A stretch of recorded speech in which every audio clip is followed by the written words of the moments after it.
Okay, we need to say that, so the video is allowed in the back, and photos are allowed during, but no other video, if that's okay. Is that all right? Yeah. Do you guys want to try the mint chili chocolate? The espresso chili chocolate. That one. Fruit and spice chili chocolate. Yes. Is there a preference? Espresso.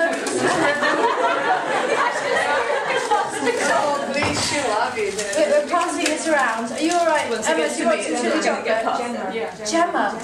I think I signed your last one, Emma.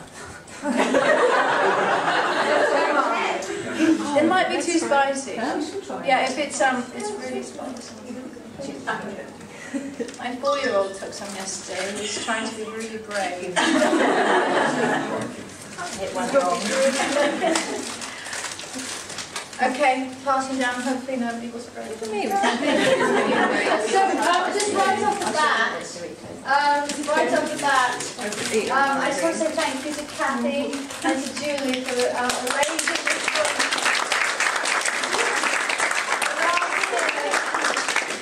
And you who got some cheeky video today. I didn't stop you, but just have to say it out loud. I almost said, come on. I know, but try not to put that up online. No. Oh my God, it's not.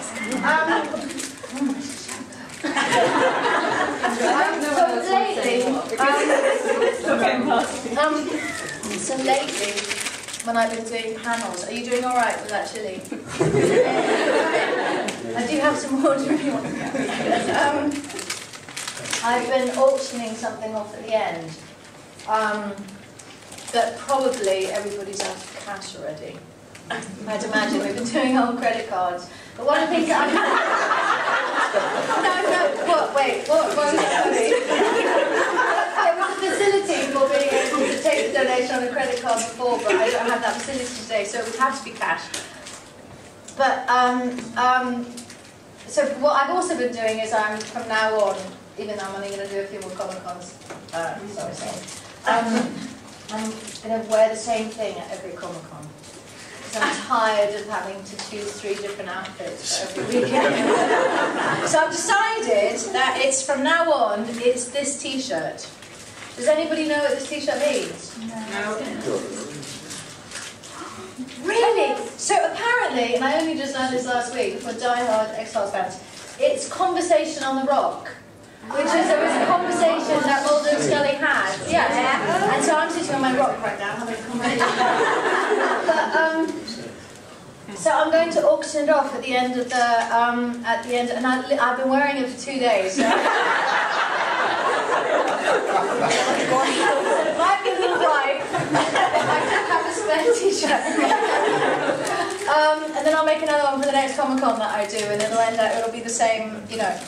But I should probably, anyway, I'll figure out how to mark it so that you know that, anyway, and I'll sign it and write whatever you want me to write on it. Let's start the thing, and I'll stop running off the mouth. There is one more thing. There's one more thing, which is that there's going to start to be a set. I've been trying to get rid of these extra clothes that I had. I don't know what people do, but clothes that I've had over the years in my life that I've hoarded and haven't been able to get rid of.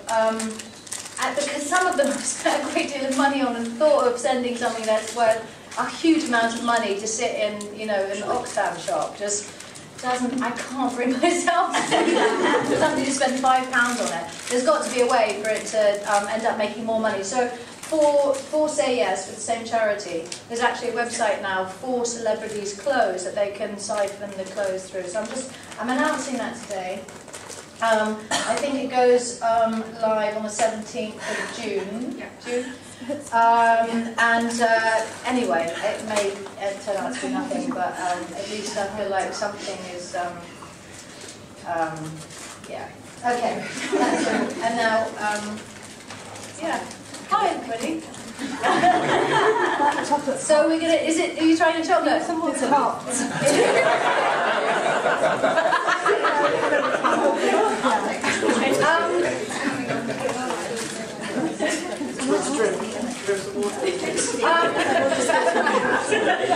Start the question. Who who wants to start the question? Nice one.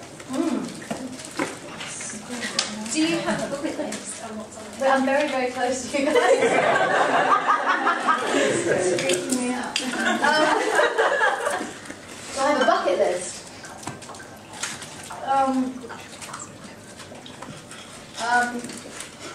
Yeah, I don't remember what it is. There was some.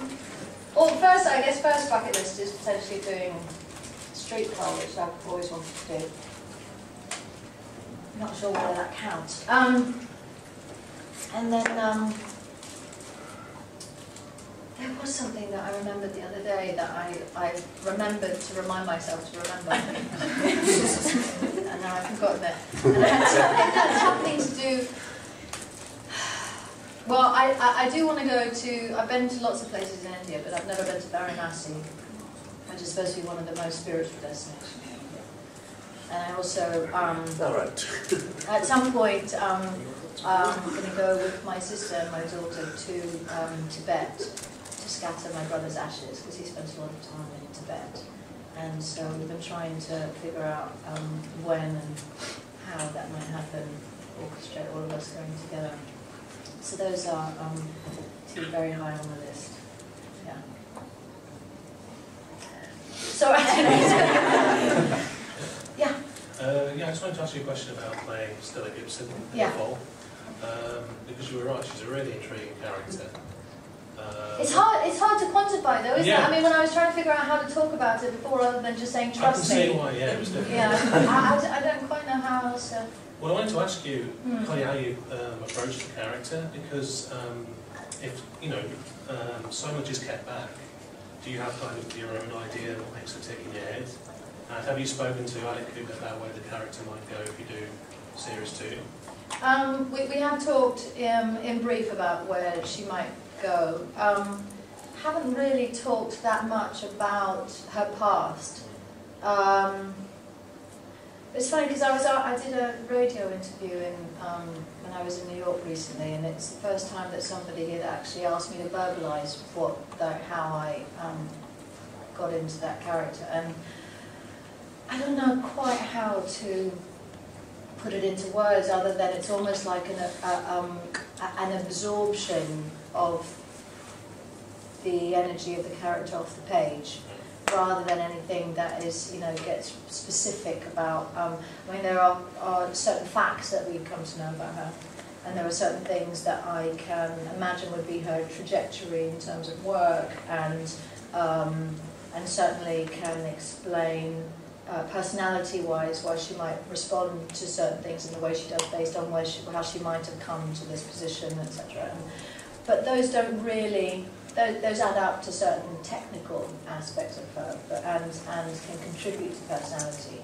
But then, real depth of personality always kind of goes beyond that, and is something almost alchemic that happens between the actor who's playing the role and the actual, you know. And so it does. It feels like with really good writing that. It's almost like she is, upon reading it, she is conjured up into space, and it's about the absorption of that conjuring.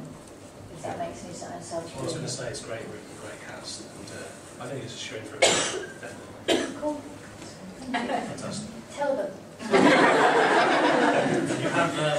You have made the room 203 been pretty legendary. Yeah, apparently it's booked up to 2015. Yeah. Hi. Hi, we're big X-Files fans, and obviously did a lot of series. And we were just wondering, what's the best prank that was ever played on the set during X-Files? Oh gosh, I don't remember. You know, I have to come up with some others that I haven't talked about before, because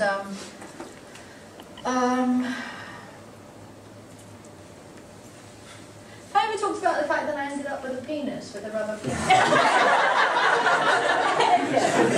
That's not really a prank. It's not really a prank, other than there was a oh dear. That's all right. Okay, all right. So there was a a rubber dead body that I was. What was I doing? There was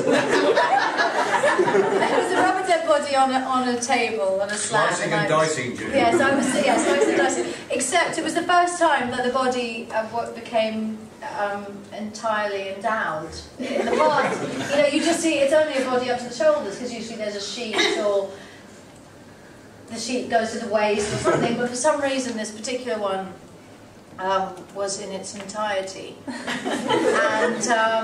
and whoever had crafted had done a really useful job, and I was mesmerised by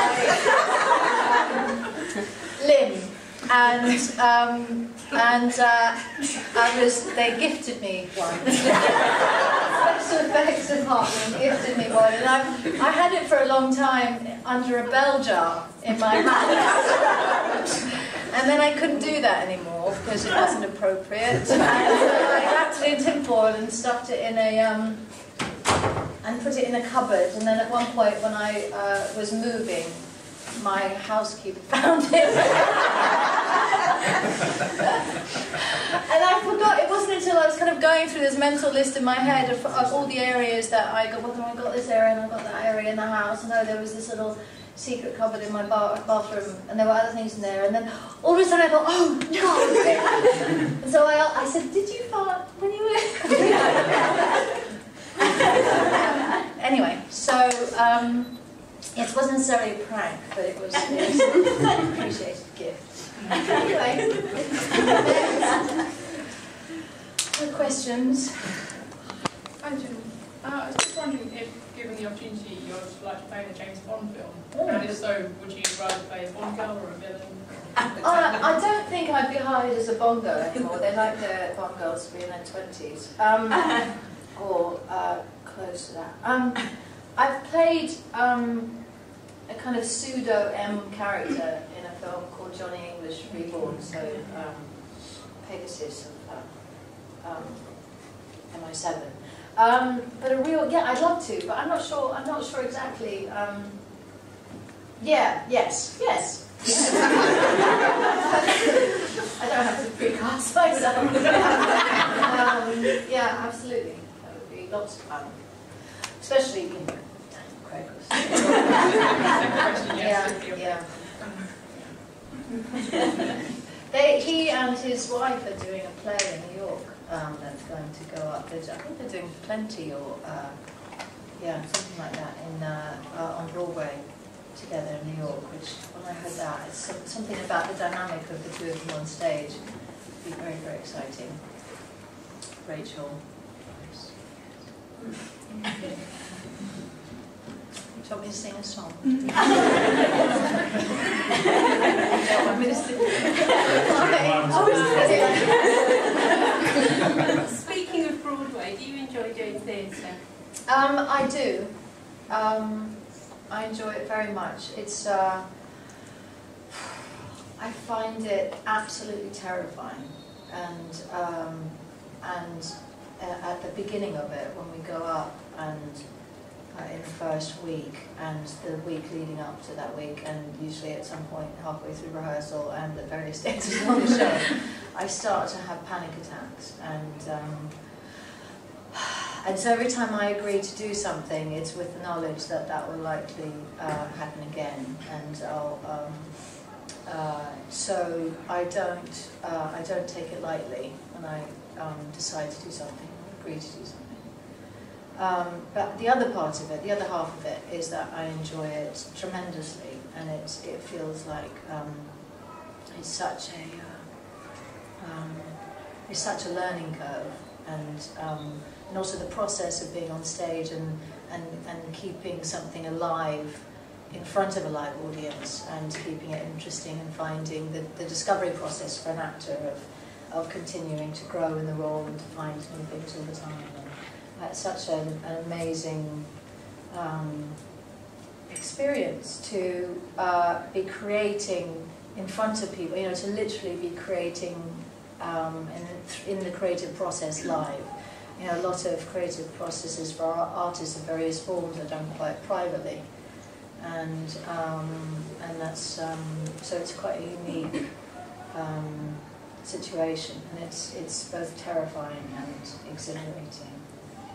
And so the answer is yes. But yes, but yes, but.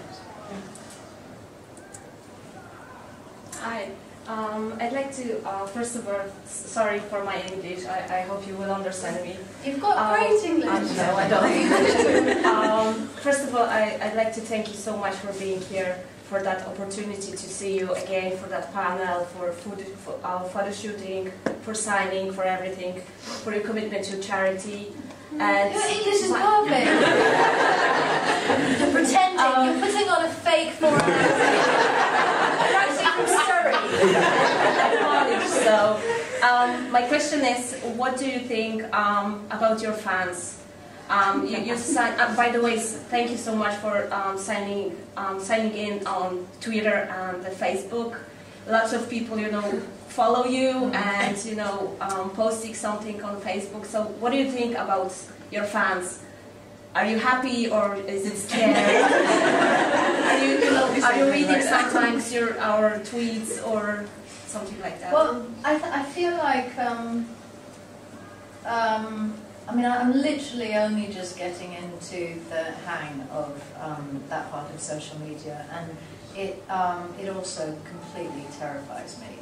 I sent I did an AMA Reddit recently, and in the process of it received a text from Will Wheaton, who I'd met at a Comic-Con, and he had texted something very sweet, and I asked the handler if she would text back something, thank you, or whatever, and then I realised that I'd crossed a line that I'd drawn, which was actually responding directly to somebody. And it occurred to me just how easy it is to get caught up in that, and that's and I have mixed feelings about it, because there seems to be, well, for lots of reasons. I mean, I have 3 kids, and I struggle enough as it is with not being on my BlackBerry when I'm around them, and usually I try very hard after I pick them up from school that I don't get on the computer or BlackBerry unless there's emergency stuff until after they go to bed, and that's hard enough as it is.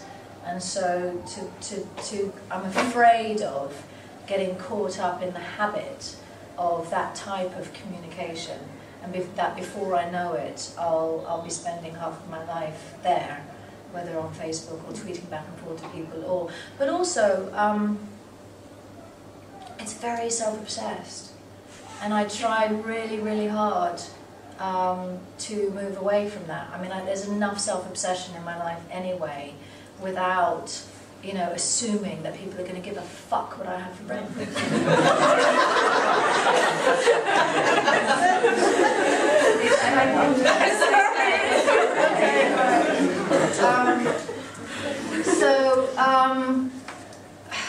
I think that's a lot of it too, is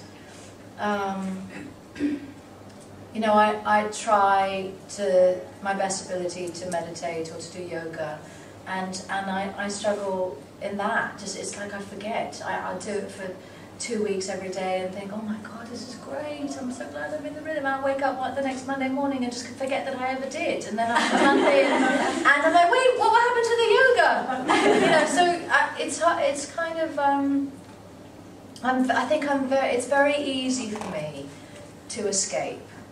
That's my default. My default will always be to take the easy road, or to or to try and get out of something, or to to do anything that doesn't involve feeling my feelings in the moment and feeling the discomfort of existence. And so the thought of adding back doors, through distraction, in games, in computer, in Facebook, and all that kind of stuff, even in tweeting, really scares me, because I'm likely to become an addict. I'm likely to just tweet my life away. The kids will be playing by themselves in a corner. Yeah, but that, oh my God, I've been talking for 20 minutes and that's of course, but I do really appreciate, and I think more than ever, appreciate the connection that I have still with fans, and I feel like it's strengthened because of social media, but also because I'm paying a bit more attention to the individuals as well, and the fact that the fact that we wouldn't have had the success that we did and maintained the success that we have maintained if it weren't for the people obviously who are watching. And I've really been enjoying the FaceTime that I've had with fans since I've been doing Comic-Cons, and really appreciate the feedback, and also just also there tends to be, especially with women, there tends to be a certain type of woman that seems to follow my trajectory, and they seem to be women who are as interested as I am in exactly the journey I was just talking about, but also one that involves being of service, and just trying to I said recently, which actually I really obviously I was the first person who said it, but to be the best version of ourselves that we can be, and I work very hard at that, and not always successful by any stretch, but I like the fact that the women who tend to kind of follow behind also are interested in that and are aiming for that, and that's important in their lives. Half of you are like, I'm just here because the chili chocolate. Where is that chili chocolate, by the way? It has that. Keep it going. Oh, is it empty? Thank you, very kind. It's empty, just take 2.5 rows. No, have you guys had some? Everybody's had some. Does anybody want to try the mint? Anybody want some more? Or no chili? It's not chili. It's not chili. It's chili. Go on. It's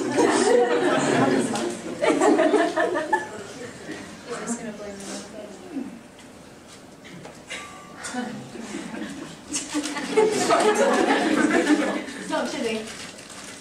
You don't taste the chili. A little bit.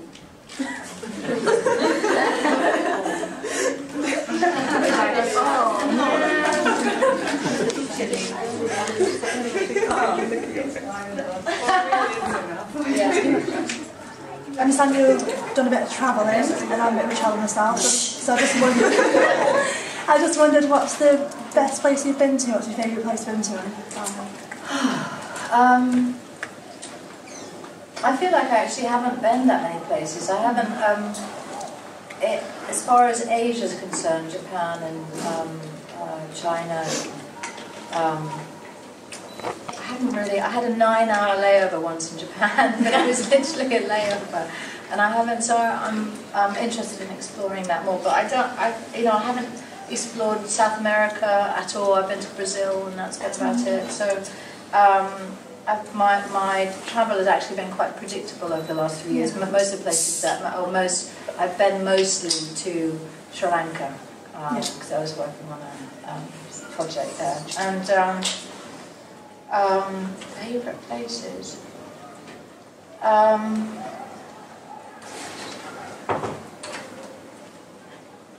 Yeah, so it feels like whatever my answer would be something that's actually it's not from that much experience, really. I mean, I've been all over Europe, and but I haven't been to any of the Slavic countries. I haven't been to Iceland. I haven't, I liked Brazil very much, and when I was there, we had. What was amazing about Brazil, where we were quite near the beach, near. I'm not going to remember. Somewhere on the beach in a small country. But the grocery stores that they have there, quite open air grocery stores. Have you been to Brazil? No. But literally, standing in the line, standing next to the oranges, choosing oranges next to a man in a Speedos, covered in hair, and a very, very large 300-pound woman in a little bikini on my right, literally looking at the. Where else are you going to find it? like to have that experience. You should go to Reykjavik, it's really fascinating. I've heard that actually. Yeah. Sigur Rós. And waterfalls and Yeah. it's just amazing. That just sounds like I've heard, yeah. I've heard it's beautiful. Gillian, can I ask you a question about the charities? We've been over to South Africa. We're lucky enough to go over for the World Cup in 2010. Oh wow. We went to like Port Elizabeth, and one of the things that really struck us there was just like the polarisation of the community. So there's like either very rich or very poor. And just wondering what you think the charity can do to help kind of bridge that gap. Well, the charity isn't really there to bridge the gap, and that's a very, you know, the disparity and the segregation, which is still, you know, obvious, almost more than ever, is so deeply rooted in the history of South Africa, and it's not, and this charity is not actually to even attempt to have any impact on that. It's purely about providing mentors to kids. So Say Yes is a charity that was started up by myself and a friend of mine. She moved to South Africa from London to do a little recce for a little while and determine where was one of the greatest needs around Cape Town. And what she discovered is that there was a period of time when kids who had been in hostels, so they'd been in government-funded hostels, they'd either come off the street or been found sent to care by families who couldn't cope with them. But obviously, not very pleasant childhoods had ended up in care.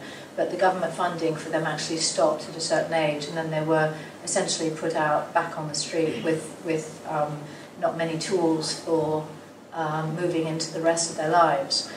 And so what the goal is for the charity is to provide a mentor who will do two very essential things. One is to hopefully provide a friend and somebody, you know, a reliable relationship with a responsible adult, not only to help guide them and teach them how to do certain things like opening up a bank account, getting a job, filling out applications, using a washing machine, any of those things, getting an apartment, but also just to have an ear, somebody to meet with who'll show up on a regular basis and not necessarily give advice, but just give of themselves unconditionally, and be there as a sounding board and to help kind of guide them through that year, but also hopefully stay in contact with them for the period of time when they make that transition into the outside world. And so far it's been really successful. The only thing that's held it back from growing exponentially has been funds. And there's, you know, so many people knocking on the door wanting to become part of it, wanting to be a volunteer mentor, and we just don't have the funding to take more on than we already have. But the charity itself has been used as a model for other charities around the world. We keep having people call in saying, you know, can you give us your material, teach us how to do this, because it's working clearly, and we want to. And that has absolutely nothing to do with me.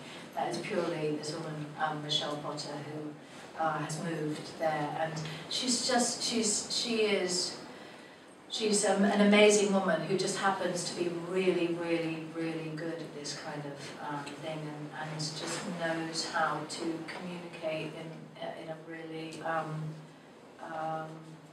you know, grounded and appropriate way in these situations. And she was born to do this kind of work, and you know, everybody there just adores her and trusts her, and she shows up in a really good way. And so anyway, that's the charity.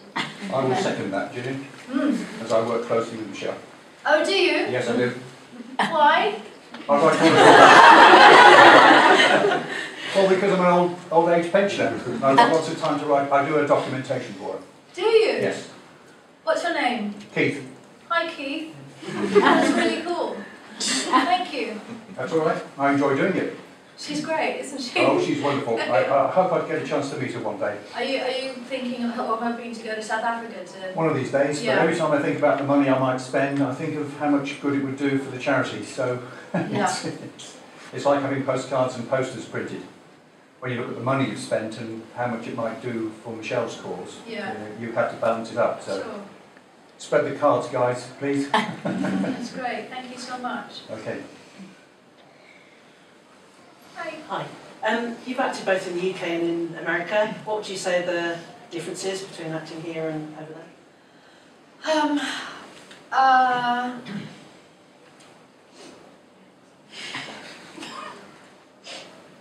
I think that, I mean, a set in the UK is much calmer, much mellower, quieter. You know, you're likely to, if a grip wants another grip to hand them a piece of machinery, they're likely to walk over to them and say, hey, can I have one of those? In America, they go, oi! They'll yell, you know, it's that kind of stuff. It's a much, I mean, Americans are enthusiastic and boisterous and vocal, and so it's just a completely different energy on set, and I think that also comes across. It's, you know, inherent in the British writing. It's inherent in the way that things are directed. Directed in Europe anyway. With The Fall, it was Belgian directed, but the piece as a whole feels very European, and in trying to break that down into what that might be. You know, there's space, there's breathing room, there's often in drama, it's the characters are allowed to stay still, and for there to be, you know, breathing time between reactions and sentences. You actually get to see people walk in, and American drama tends to be really fast-paced. And the funny thing is that Americans are always wondering, you know, how can we make drama like the Brits do, and the Brits are wondering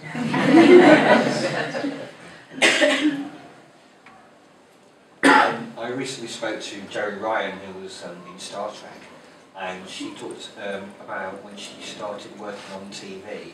There was an actor that taught all the technicalities of how to actually really react with a camera, how to work a camera. Was there anyone that did that for you, or was there anyone that was so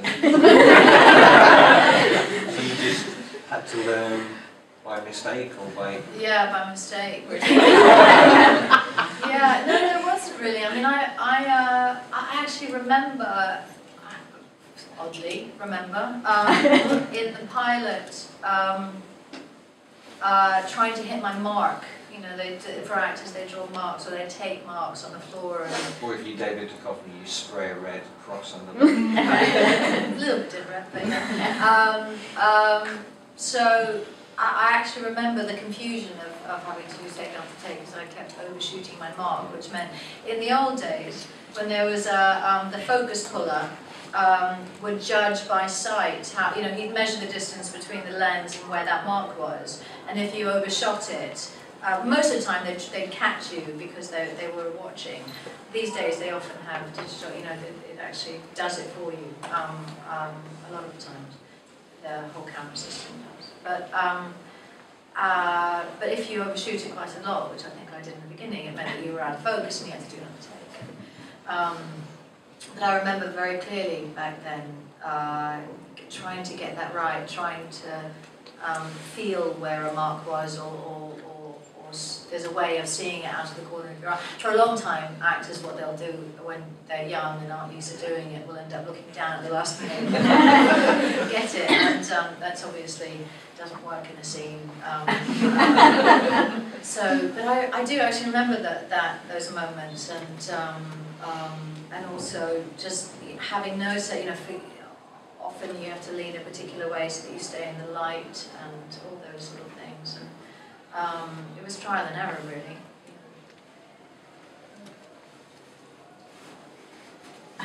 When did you first decide you wanted to get into acting, and what was your first ever role? Well, I actually don't remember. I did audition for something when I was very young, when I was about 12, And I don't know whether it just came to me, or whether it was something that I'd been thinking about for a while, and at that point I was just brave enough. And the first role that I ever had was in a play well, there was one when I was very, very young. It was just a silly thing in London when I was growing up. Then when I was in Michigan, when I was in high school, I auditioned for a community play.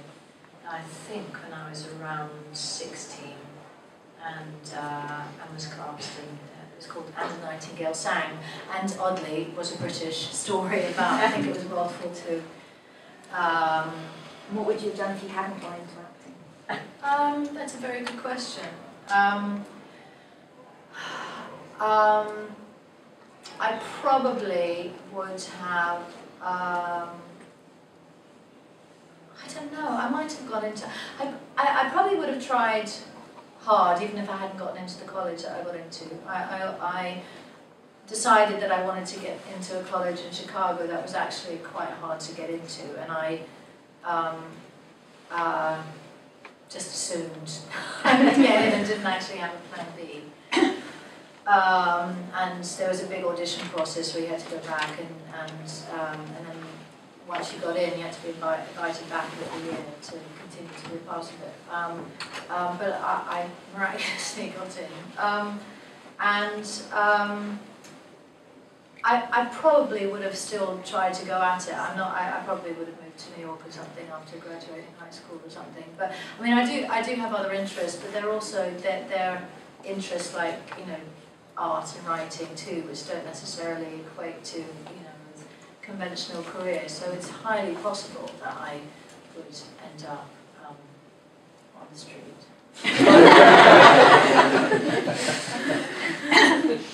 Hi. Hiya. I just have a stupid question really, but what question? A stupid question. Oh, super.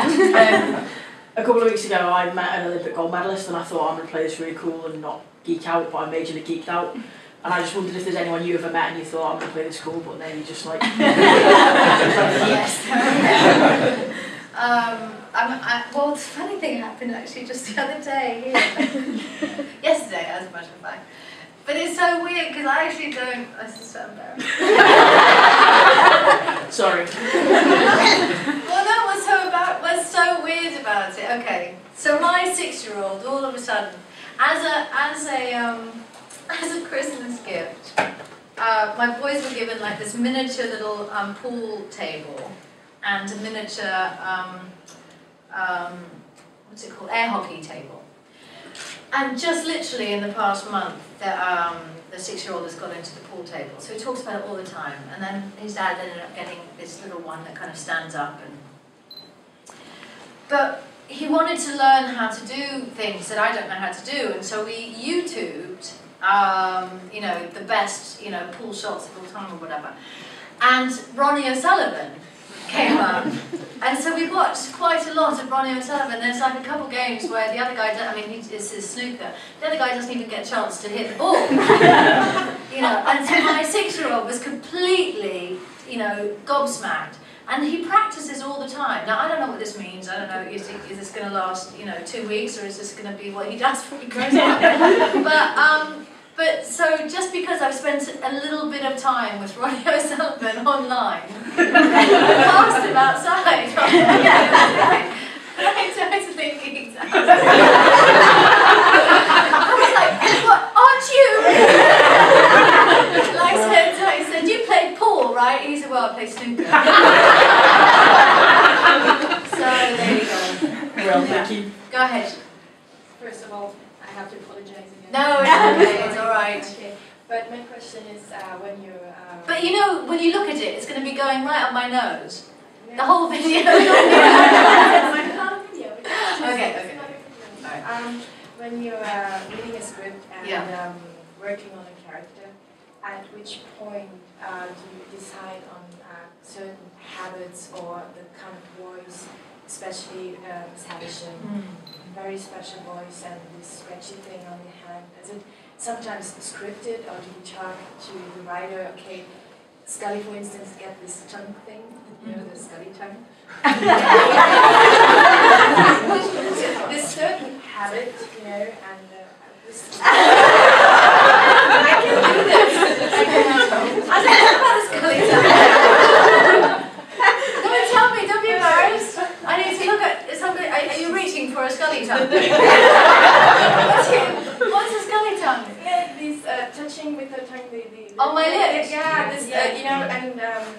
because I It's just you, but Yes. you're working on a character. I mean, yeah. at which point when you decide it's just the development. Well, I have to tell you that wasn't a decision. It wasn't a conscious decision. It's about the voice and the habit. Yeah. Usually, when I first read something, that literally comes in the first reading of something, and so so then it's almost like it's about figuring out how to get my body to do that thing that comes in the first read, and so whether it's a pitch of a voice or whether it's a rhythm. Because sometimes I can have it in my head, but it doesn't necessarily come out that way. But I'm not really one for sitting in my office doing it over and over and over again until I get it right. So it's almost like through the rest of the work that goes into it, that through the other stuff that I end up doing, that by the time I'm spat out the other end, it all kind of works together. Did that answer your question? Would you like to play an evil character with no redeeming features? I think I've already played one. I did a character called Mrs. Castaway in The Crimson Petal and the White. Did you know what I mean? That, yes, I wouldn't say she had many redeeming. Yeah. I mean, I get cast in doing, or I agree, it's not like somebody's making me do these things, to do quite a few harsh, yeah. But they all tend to, I mean, I think I try, no, whether it's in the script or not, I think I try to balance it out with a little bit of redemption in there most of the time. Trying to think if there's, I mean, I'd actually like to get away from doing more of these hard women. I enjoy doing comedy very much, and I think it's kind of time after this slew of stuff that I end up doing, the NBC things that I'm doing, and stuff. I think that maybe my focus needs to be on a bit more light affair. Yeah. Who are you? How did you get in here? Open the door. You just opened the door? Okay, alright. How about this? If we've got time way at the end for another question, then we'll take the question at the end. Is that okay? That's fair. Okay, yes. thank you. Bye. Can I just ask a stupid question coming up? We know about your, you flip between the American accent and the British accent. Yeah. How do the boys react to it? Do they not notice? They actually have, I mean, most of the time that I spend with the boys around is in the UK. Very often, but you know, my daughter has a American-Canadian accent, and I know that you know when we're all together and talking, that I slide in between it all, and they. You know, they haven't said anything about it, really strangely or anything. I'm sure that will come. It does. Yeah. Hi. I'm wondering about the crisis. Yeah. Did you have any experience about going back to America and doing an American TV show? Yeah. Originally before agreeing to it? Well, I've had about 10 years of mixed feelings. And yeah, I mean, I have the decision to do it actually feels like it's much bigger than I am, if that makes sense at all. It almost feels like I wasn't the one making the decision. It just, everything about it felt like it was exactly the thing that I needed to be doing and the right time. And I don't quite know yet what that is or why. And it could simply just be that it's time, you know, for me to kind of get back into it more internationally, and this is the thing that's going to kind of get me in the mix of doing more stuff and more stuff over there. But it definitely feels like it was the right decision, and you know, I'm hoping that it's as good as the script's potential, and that kind of stuff is out of my control. But it feels very much like whatever incarnation it has is going to be okay. And I've seen the trailer; it's really good. Have you only shot the pilot at the moment? Yeah, yeah, we're going to start in July or August in Chicago. Hi, my 3-year-old son loves you in Room on the Broom. I was wondering if you would like to do any more voice acting or any more children's programs, children's films? Well, I mean, I never really go after stuff. That was something that came to me, and generally, at any time somebody offers me something that is of that type of quality, and that was something that I had been reading to my kids for a very long time. So it was kind of a no-brainer saying yes to it. Yeah, I would like to. I've done a couple of Miyazaki films. Voiceovers. There's another one called Up on Poppy Hill, which is supposed to, I don't know what's happened to that. I did it, I have no idea, but it should be coming out. I haven't it has come out. America, just not here. Oh, is that right? Thanks, Kathleen. How much time do we have anyway? 5 minutes? 5 minutes, okay. I was going to ask about Never After, is that what it's called? Yes. Is that like a children's thing? It is like a children's thing. It's interesting, since doing the AMA Reddit that I did and mentioning that for the first time, apparently they've got a huge amount of attention from that. Also from overseas, people in China and having read about it and wanting to know more. And so hopefully that means that it'll get more attention. I don't know exactly what the next step of it is, but the goal is to get funding for it so that they can have different celebrities come on and kind of be the guest star introducing fairy tales told as they were originally told. And it's a wonderful, the way that we shot, it's very funny. The trailer that we have for it that I did it's a little bit odd, and I'm not sure I'm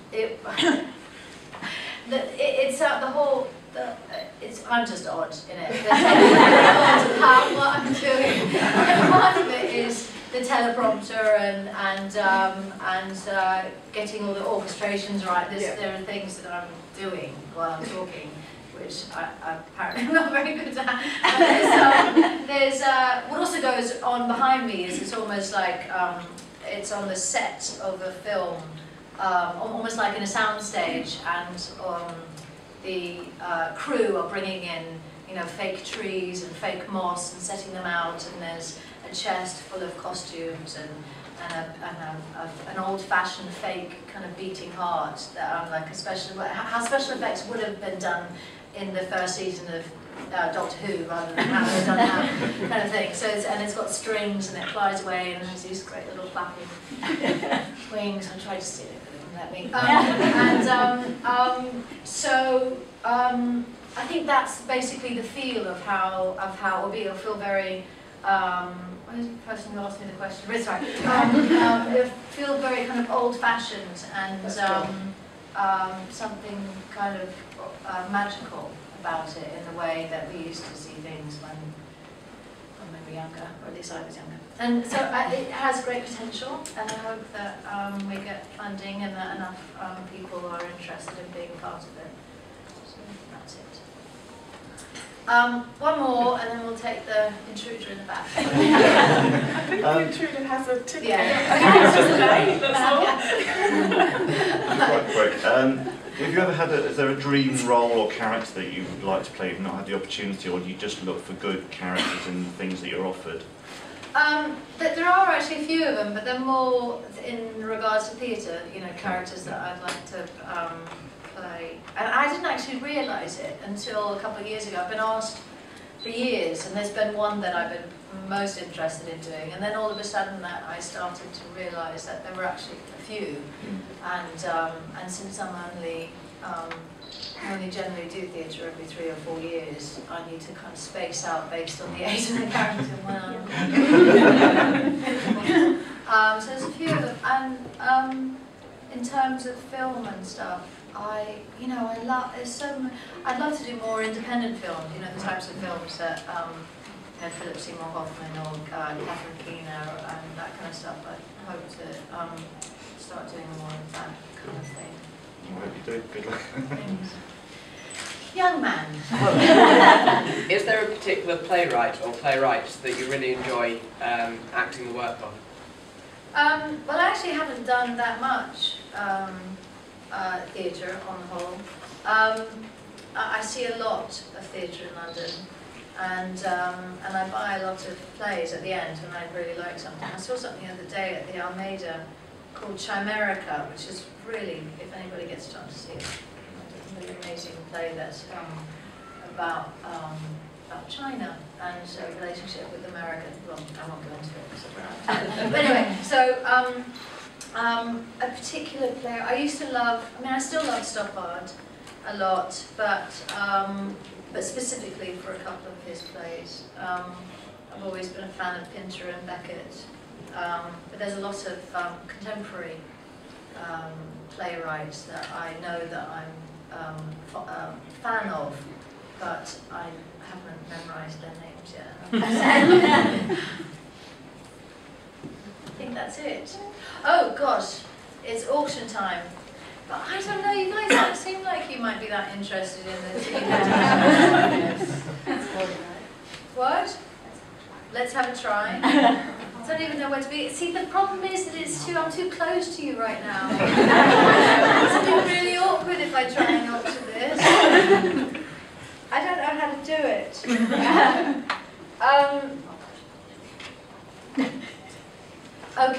Okay, all right.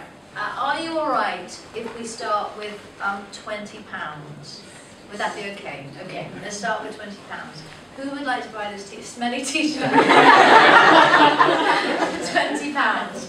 We've got £20. I'm going to raise it by 5. 25? Anybody? 25? 30? 30? 35? Anybody for £35? Got £35 back there? 40? 40?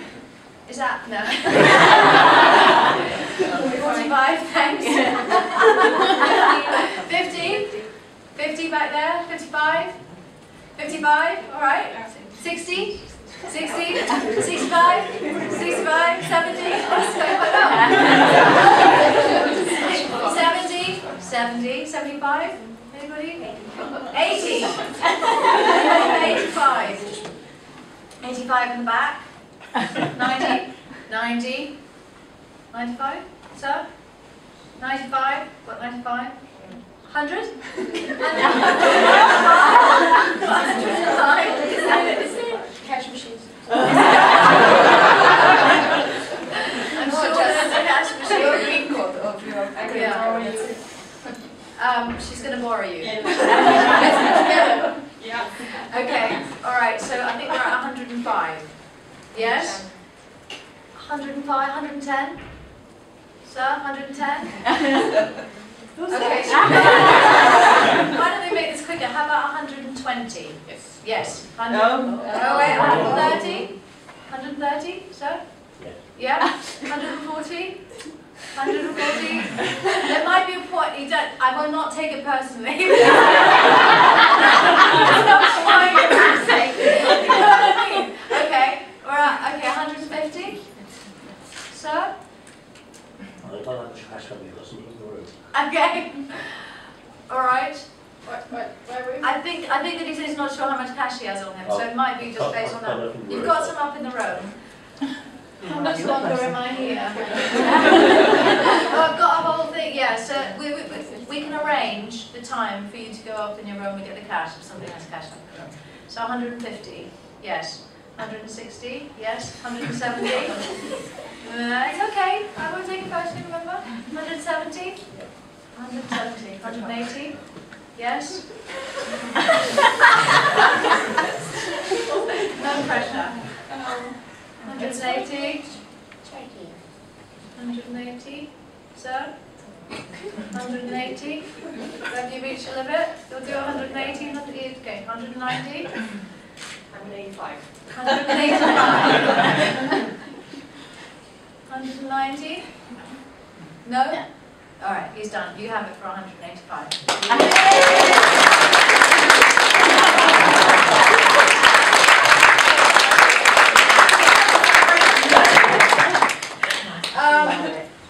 Have I covered all the business? I think I've covered everything. Thank you very much, everybody. That was fun. Good to see you, Gemma. Thanks for coming. I'm sorry about the swearing. Bye.